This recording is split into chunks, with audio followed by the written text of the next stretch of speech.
நீங்கள் ஒருவரை அன்பு செய்கிறீர்கள் என்றால் அவர்களை பற்றி அடுத்தவருடன் பேசுவீர்கள். அதே போல் தான் நம் ஆண்டவரை நீங்கள் அறிந்திருக்கிறீர்கள், அன்பு செய்கிறீர்கள், அவர் வல்லமையுள்ள கடவுள், உங்கள் மீட்பர் என்றெல்லாம் நீங்கள் அறிந்திருந்தால் அதை பற்றி நிச்சயமாக அடுத்தவர்கள் நீங்கள் எடுத்து சொல்வீர்கள். இதுதான் நற்செய்தி பணி.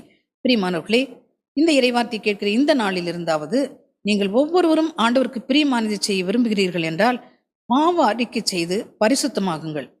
பரிசுத்த ஆவியானவருடைய அபிஷேகத்தை பெற்றுக்கொள்ளுங்கள். அபிஷேகமின்றி வல்லமையாக நற்செய்தி அறிவிக்க முடியாது. பரிசுத்த ஆவியானுடைய அபிஷேகத்தை பெற்றுக்கொள்ளுங்கள். பிறகு நீங்கள் வல்லமையோட நற்செய்தியை பறைசாற்றலாம். ஆண்டவருக்கு சாட்சியம் உள்ள வாழ்க்கை வாழலாம். ஏராளமான மக்கள் மனம் மாற வேண்டும் என்று மண்டியிட்டு கண்ணீரோடும் உருக்கத்தோடும் செபியுங்கள்.